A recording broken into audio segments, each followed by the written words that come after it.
इस कहानी की शुरुआत में रेमी नाम के एक आदमी को दिखाया जाता है जो अपने परिवार के साथ खुशी खुशी रहता है।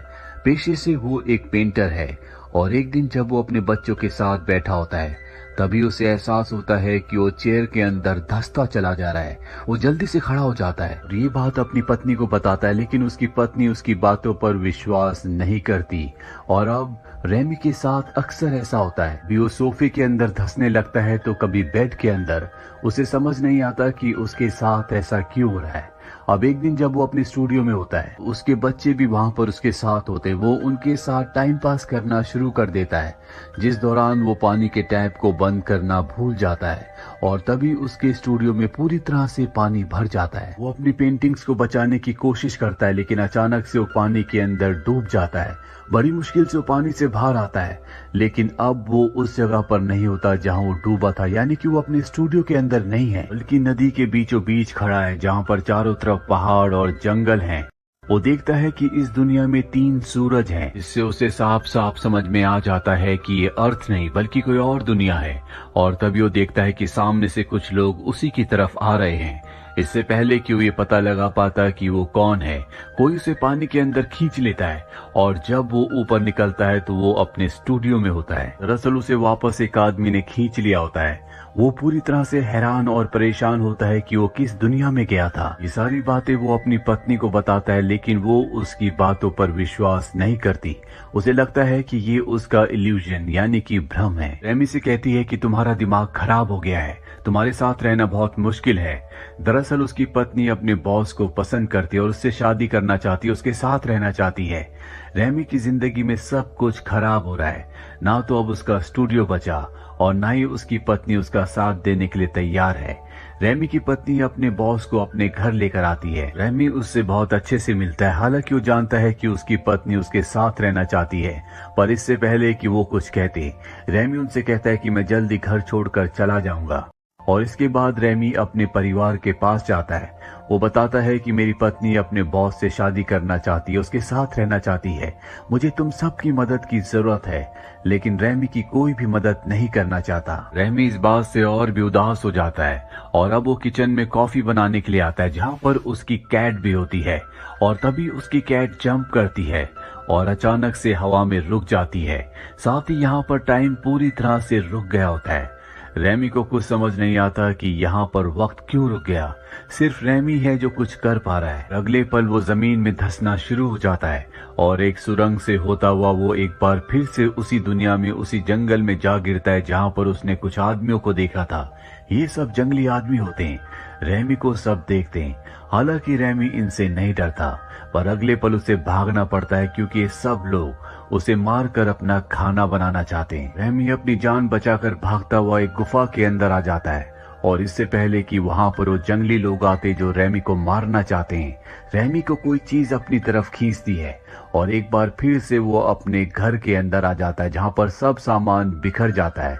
वो सबको बताने की कोशिश करता है कि उसके साथ क्या हुआ था, और उसकी बातों पर कोई भी विश्वास नहीं करता। सबको लगता है कि रेमी पागल हो चुका है और अगले पल वो बेहोश हो जाता है और जब उसे होश आता है तो वो हॉस्पिटल में डॉक्टर के पास होता है। वो डॉक्टर को भी बताता है कि उसके साथ क्या हुआ था, लेकिन इस तरह की बातों पर कोई भी विश्वास नहीं करता। अब वो अपने स्टूडियो आता है जहाँ पर वो पेंटिंग करता है।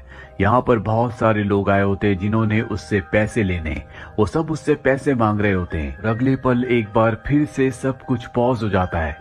वो जमीन के अंदर धंसना शुरू हो जाता है और सबको कहता है कि देखो मैं जमीन के अंदर धंस रहा हूँ, लेकिन ना तो कोई उसे सुन सकता है और ना ही देख सकता है। और एक बार फिर से वो उसी दुनिया में निकलता है जहाँ पर पहले भी वो 2 बार आ चुका है। वो देखता है कि उसके चारों तरफ बहुत सारे लोग हैं, ऐसा लगता है कि वो इसी का इंतजार कर रहे थे। हालांकि वो इनकी भाषा नहीं समझ सकता, लेकिन उसे इनके इशारों से समझ में आ जाता है कि वो रेमी को उड़ने के लिए कह रहे हैं। रेमी को लगता है कि शायद उसके अंदर कोई ना कोई शक्ति होगी, इसीलिए ऊपर से वो जंप करता है, लेकिन मुंह के बल वो जमीन पर गिरता है। इसके बाद उनमें से एक जंगली आदमी उसे एक फल खिलाता है। इसे खाने के बाद वो उन लोगों की भाषा बोलना शुरू कर देता है। उसे बताया जाता है कि यहाँ पर एक राक्षस है जिसका नाम जुटान है, जो इनके कबीले में आकर कभी भी किसी को भी मारकर खा जाता था। इन्हें अपनी पवित्र किताब से पता चला कि दूसरी दुनिया का कोई आदमी आकर इन्हें जुटान से मुक्ति दिलाएगा, इसीलिए अपने जादू मंत्रों से बार बार रेमी को उसकी दुनिया से यहाँ पर ले आते हैं। यानी कि रेमी को उस राक्षस को मारकर इन सब को उससे आजादी मुक्ति दिलानी होगी। पर रेमी साफ साफ मना कर देता है क्योंकि वो जानता है कि ये बहुत खतरनाक है।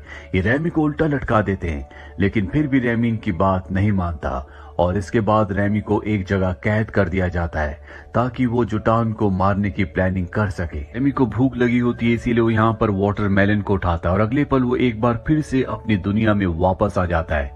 उसके हाथ में अब भी वाटरमेलन होता है, लेकिन इस बार वो किसी को नहीं बताता कि वो यहाँ से दूसरी दुनिया में गया था, क्योंकि उसे अब पता है कि उसे दूसरी दुनिया में बार बार क्यों बुलाया जाता है। रेमी अब जानता है कि जब तक वो उस राक्षस को नहीं मारेगा वो उन कबीले वालों से, जंगली लोगों से मुक्ति नहीं पा सकता। इसीलिए वो ताकत की चीजें खाना शुरू कर देता है ताकि उसका मुकाबला कर सके, उस राक्षस को हरा सके। एक बार फिर से रेमी को वहां उसी दुनिया में बुलाया जाता है जहां पर वो उसे तलवार देते हैं और पूछते हैं कि हम उस राक्षस से कैसे निजात पा सकते हैं। रेमी कहता है कि इसका आसान तरीका है, तुम सबको इस गांव को छोड़कर किसी और गांव में यानी कि दूसरी जगह बसना होगा। पर कबीले का सरदार साफ साफ मना कर देता है। वो कहता है कि अगर हमने ऐसा किया तो आसमान से बिजली हमारे ऊपर गिरेगी, हम सब का खात्मा हो जाएगा। दरअसल आज तक कभी भी कोई इस कबीले से बाहर नहीं गया। सबका ये मानना होता है कि वो इस कबीले के अंदर ही रह सकते हैं। पर रेमी सबसे पहले कबीले के बाहर जाता है, जिसके बाद सब उसके पीछे कबीले से बाहर आ जाते हैं। और जब वे जंगल में होते हैं तभी जोडान के 2 आदमी आते हैं, लेकिन रेमी उनका मुकाबला करता है, उनमें से एक को मार देता है। जिसके बाद कबीले वाले रेमी को अपना सरदार बना लेते हैं। रेमी एक बार फिर से अपनी दुनिया में यानी कि अर्थ पर वापस आ जाता है। यहाँ वो लाइब्रेरी में जाता और किताब निकालता है जिसमें लड़ाई के अलग अलग तरीके होते हैं, और उस किताब को लेकर एक बार फिर से वो उस दुनिया में जाता है जहाँ पर उस सब के अंदर उत्साह भरता है और कहता है कि हमें मुकाबला करना होगा, तभी हम अपनी और अपनों की जान बचा सकते हैं। रेमी की वजह से सबके अंदर उत्साह आ जाता है और वो तय करते हैं कि वो जुटान के आदमियों से उससे मुकाबला करेंगे। रेमी एक बार फिर से अपनी दुनिया में वापस आ जाता है और रात को जब वो अपने बेटे के साथ बैठा होता है तभी वो एक बार फिर से धंसना शुरू हो जाता है और उस दुनिया में दोबारा पहुंच जाता है जहां वो देखता है कि उसके लोग यानी कि कबीले के लोग जुटान के लोगों से लड़ रहे हैं। पर जुटान के लोगों की जीत हो रही होती है, इसीलिए वो अपने सभी लोगों को लेकर इस जगह से निकल जाता है और जुटान के लोगों को हराने का एक नया प्लान बनाता है। वो जुटान के लोगों के पास जाता है और उन सब का मजाक उड़ाता है। वो सब रेमी को मारने के लिए उसका पीछा करना शुरू कर देते। रेमी एक लकड़ी के खोल के अंदर छुप जाता है और अगले पल बहुत सारे तीर चलते हैं जो रेमी के लोग चलाते हैं और जुटान के सभी लोगों का खात्मा कर देते हैं। और अब सारे कबीले वाले रेमी के सामने आकर अपना सर झुका लेते हैं, क्योंकि रेमी की जंग नीति और उसकी टेक्नोलॉजी की वजह से वो जंग जीत गए थे। और अब रेमी जो पहले से उनका सरदार है वो रेमी की हर एक बात को पूरे दिल और मन से मानते हैं। रेमी इस पूरे गांव में, इस पूरे कबीले में बहुत सारे सुधार करता है। उसकी जिंदगी यहाँ पर बहुत मजे में चल रही होती है। वो इस जगह का सबसे पावरफुल इंसान है। वो जो कहता है सब वही करते हैं। पर धीरे धीरे जैसे जैसे वक्त बीतता है रेमी पूरी तरह से बदल चुका है। जहाँ पहले वो एक डरपोक इंसान हुआ करता था अब वो बहुत बहादुर हो चुका है। साथ ही वो अपनी पावर का गलत इस्तेमाल करता है, वो यहाँ के लोगों को दबाता है। शुरू में तो सब उसकी बात मानते हैं, लेकिन अब लोग भी उसके खिलाफ होना शुरू हो गए हैं और धीरे धीरे ये बगावत इतनी बढ़ जाती है कि यहाँ के लोग उसे मारना चाहते हैं। रेमी अपनी जान बचाने के लिए भागता है और इससे पहले कि लोग उसे मारते रेमी जमीन के अंदर धंस जाता है और एक बार फिर से अर्थ पर वापस आ जाता है। उसे समझ में आ जाता है कि लोगों को राजा तो चाहिए, लेकिन किसी को ऐसा इंसान नहीं चाहिए जो उन्हें दबा कर रखे। रेमी अर्थ पर एक बार फिर से पेंटर की जिंदगी जीना चाहता है, इसीलिए पेंटिंग करना शुरू कर देता है। यहाँ पर एक लड़की से उसकी मुलाकात भी होती है और जल्दी ये दोनों एक दूसरे के करीब आ जाते हैं। और तभी रेमी एक बार फिर से जमीन के अंदर धंस जाता है और वापस उसी दुनिया में चला जाता है जहाँ पर उसे बताया जाता है कि जोटान अब भी जिंदा है, तुम्हें उसे खत्म करना होगा। रेमी जोटान से बिल्कुल भी लड़ना नहीं चाहता क्योंकि वो बहुत ताकतवर है, लेकिन यहाँ के लोग जबरदस्ती उसे उस गुफा के अंदर भेज देते हैं जहाँ पर जोटान रहता है।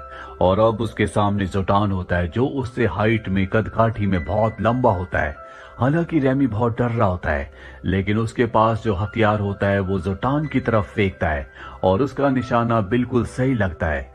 जोटान की मृत्यु हो जाती है और इस तरह से रेमी जोटान का खात्मा करके एक बार फिर से इन लोगों का हीरो बन जाता है। अभी भी आखिरी रस्म पूरी नहीं हुई। आखिरी रस्म में ये रैमी को मार देंगे। रैमी को जब ये बात पता चलती है तो बहुत डर जाता है। यहाँ पर वो जादूगर वो आदमी भी होता है जिसने रैमी को यहाँ पर बुलाया था। उसके हाथ में वो जादुई चीज होती है जिससे उसने रैमी को इस दुनिया में बुलाया था। वो उसे आग में फेंक देता है ताकि दूसरी दुनिया का रास्ता हमेशा के लिए बंद हो जाए। वहीं अर्थ पर दिखाया जाता है जहाँ रैमी पूरी तरह से कोमा में जा चुका है। उसके सामने वो लड़की होती है जो उससे प्यार करती है। रैमी को उठाने की कोशिश करती है लेकिन रैमी नहीं उठता।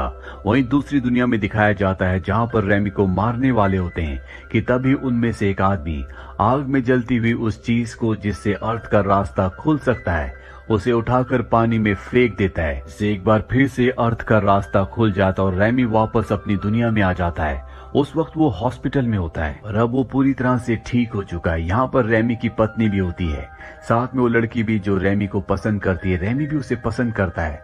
दरअसल इस लड़की को नहीं पता होता कि रैमी की पत्नी भी है और जब उसे पता चलता है तो रैमी से कहती है कि तुम्हें अपनी पत्नी के साथ रहना चाहिए और ये कहकर वो वहां से निकल जाती है। रैमी की पत्नी को भी अपनी गलती का एहसास होता है। वो रैमी से माफी मांगती है और कहती है कि मैं हमेशा के लिए तुम्हारे साथ रहना चाहती हूँ। रैमी की जिंदगी में अब सब कुछ पूरी तरह से ठीक हो चुका है। उसके पास अपना पूरा परिवार है। वहीं दूसरी दुनिया में दिखाया जाता है जहां पर रैमी का एक बहुत बड़ा स्टैचू बनाया जाता है क्योंकि रैमी कहीं ना कहीं उनका हीरो है। उसने राक्षस को और उसकी सेना को मारकर इन सब को हमेशा के लिए आजाद किया था और रैमी का स्टैचू बनाकर ये हमेशा के लिए रैमी को याद रखना चाहते हैं। और इसी हैप्पी एंडिंग के साथ ये कहानी, ये फिल्म यहीं पर खत्म हो जाती है। उम्मीद करते हैं कि ये कहानी आपको पसंद आई होगी।